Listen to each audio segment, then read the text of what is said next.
মাসের পর মাস, বৎসরের পর বৎসর শুধুমাত্র আল্লাহ তাআলার কোরআনের কথাগুলো সাধারণ মানুষের কাছে পৌঁছে দেওয়ার জন্য এই অপরাধে যাদের উপরে মাসের পর মাস নির্যাতন করা হয়েছে তাদের মধ্যে অন্যতম একজন হলো আমাদের রফিকুল ইসলাম মাদানী দামাত বারাকাতুহু। হযরত আসবেন ইনশাআল্লাহ।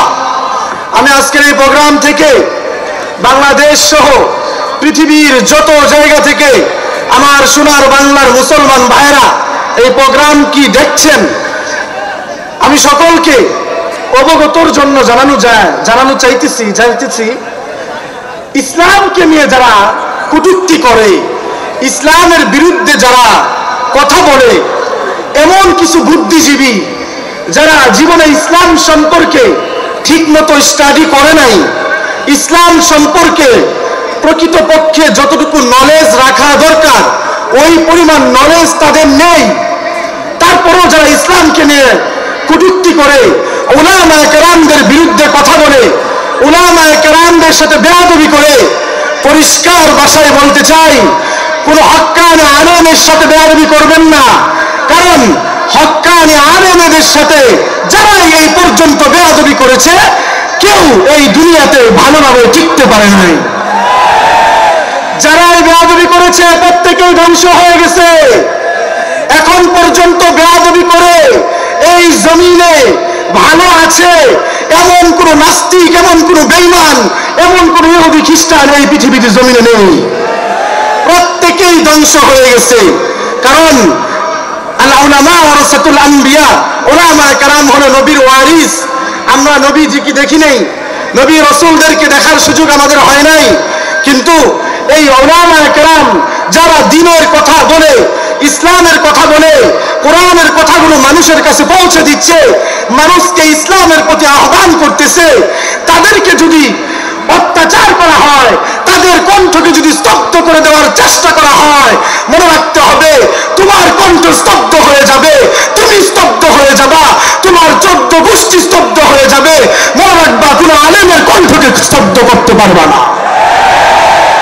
এই পর্যন্ত গত 4-5 বছরে আমরা দেখেছি বাংলাদেশের শত শত উলামায়ে কেরামদেরকে যে পরিমাণ নির্যাতন করা হয়েছে।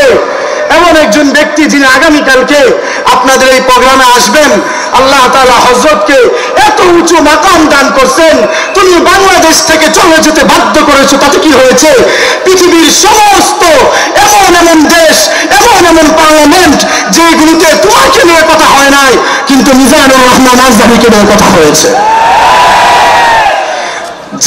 যাকে আল্লাহ তাআলা উপরে উঠান, পৃথিবীর কোন মানুষ তাকে নিচে নামাইতে পারে না, ঠিক কিনা? হযরতকে আল্লাহ তাআলা হায়াতের মধ্যে বারাকাত দান করুন, সকলে বলে আমিন। আগামীকালকে আসবেন। আজকে আমাদের মাজলুম আলেম দ্বীন বয়ান করবেন, হযরত চলে এসেছেন রফিকুল ইসলাম মাদানী। হযরতের জন্য দোয়া, বাংলাদেশের সমস্ত আলেমদের জন্য দোয়া। আল্লাহ তাআলা এই মাজলুম দ্বীনকে দ্বীনের জন্য কবুল করুন এবং তাদের হায়াতকে আমাদের উপর আরো বেশি দীর্ঘায়ু দান করুন, সকলে বলে আমিন। তাহলে তার কবিরা গুনাহ হয়। এজন্য আমরা সবাই চুপ হয়ে যাই। ইনশাআল্লাহ আপনাদের কাছে খাস করে আমি আমার ব্যক্তিগত আমার জন্য দোয়া চাই, আল্লাহ পাক রব্বুল আলামিন যেন আমাকেও কোরআনের এই ময়দানে কবুল করেন এবং আমার কণ্ঠকে কোরআনের কথাগুলো মানুষের কাছে পৌঁছে দেওয়ার ক্ষেত্রে কবুল করুন, সকলে বলে আমিন। أعوذ بالله من الشيطان الرجيم.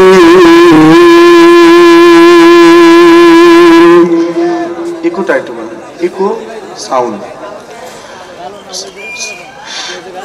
بسم الله الرحمن الرحيم.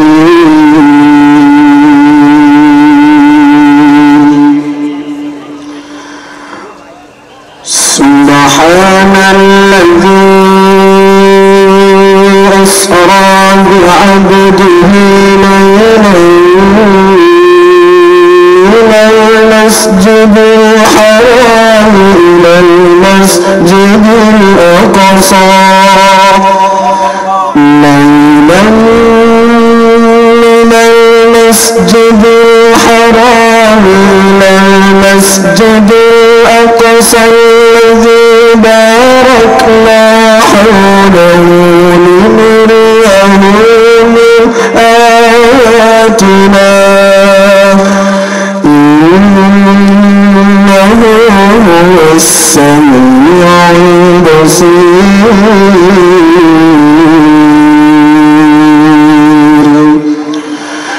وآتينا موسى الكتاب وجعلناه هدى لبني إسرائيل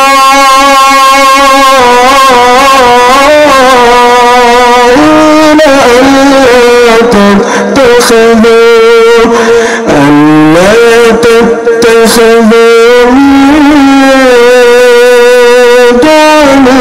وكيلا ذرية من حملنا مع نوح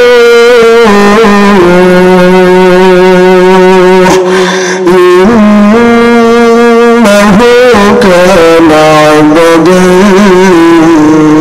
شكورا. وقضينا إلى بني إسرائيل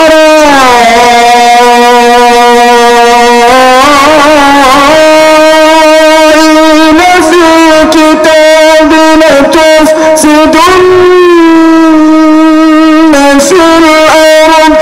لتفسدن في الأرض مرتين ولتعلن علوا كبيرا. فإذا جاء وعد أولاهما بعثنا عليكم عبادا لنا أولي بأس شديد فجاسوا خلال الديار وكان وعدا مفعولا. ثم رددنا لكم الكرة عليهم وأمددناكم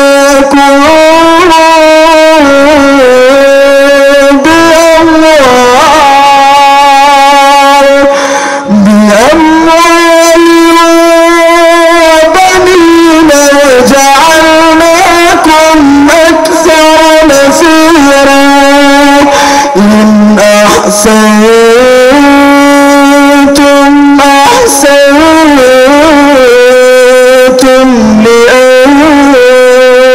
لأنفسكم وإن أسأتم فلها. فإذا جاء وعد الآخرة ليسوءوا وجوهكم وليدخلوا المسجد كما دخلوه أول مرة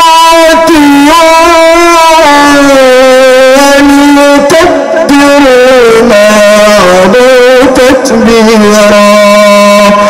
عسى ربكم أن يرحمكم وإن عدتم عدنا وجعلنا جهنم للكافرين حصيرا.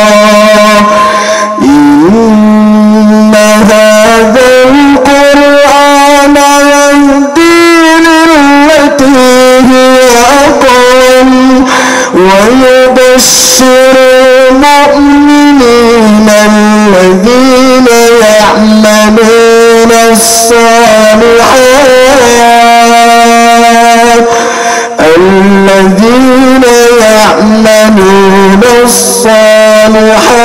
أن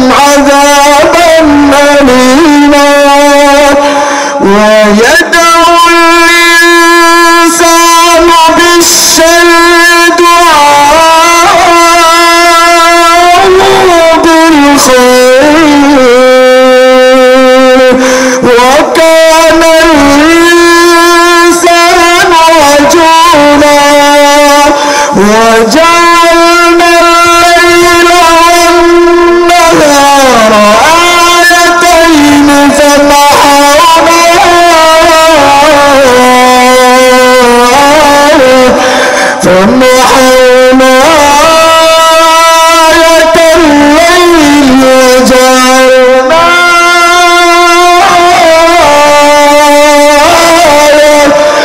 آية النهار مبصرة تبتغوا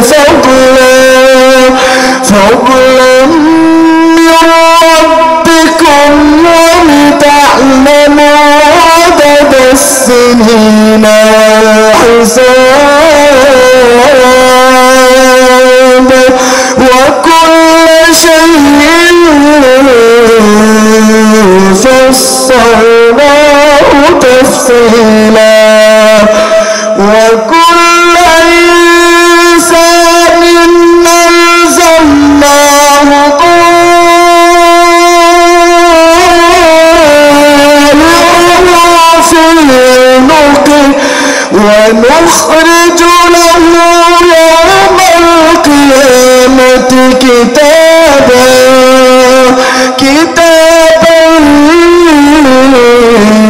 يلقاه منشورا اقرأ كتابك كفى بنفسك اليوم عليك حسيبا من اهتدى فإنما يهتدي لنفسه ومن ضل فإنما يضل عليها ولا تزر وازرة وزر أخرى وما كنا معذبين حتى نبعث رسولا وإذا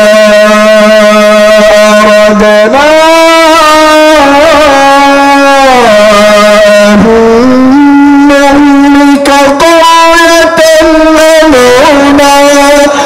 قرية أمرنا متر فيها ففسقوا فيها فحق عليها القول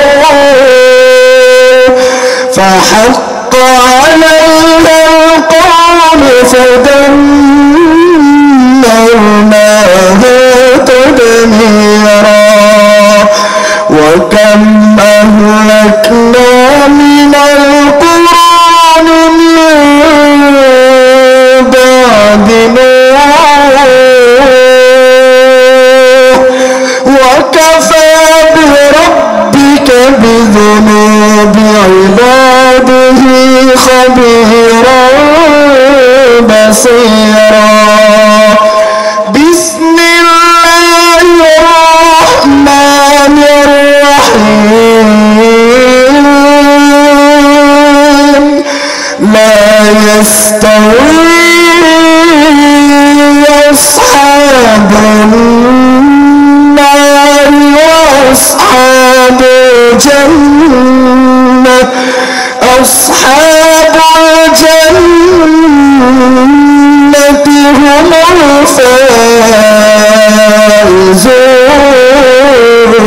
الفائزون لو أنزلنا هذا القرآن على جبل لرأيته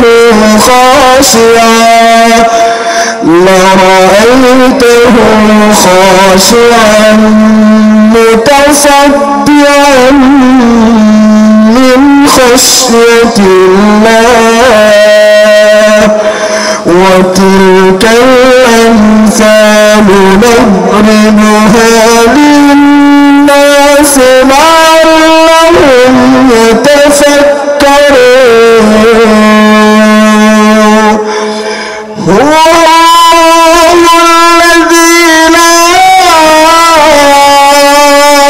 إله إلا هو عالم الغيب والشهادة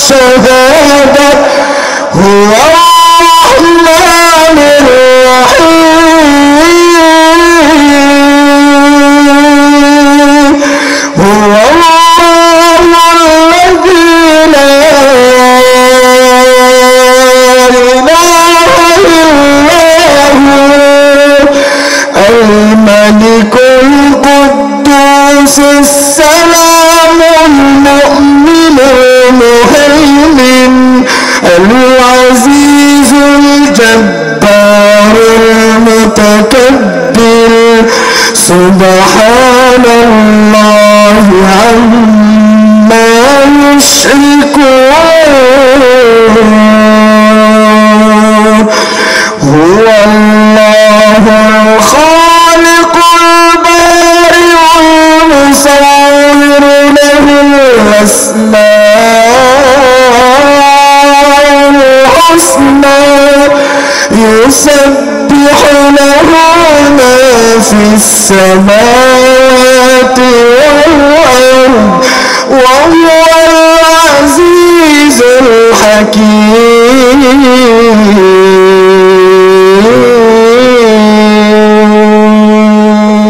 صدق الله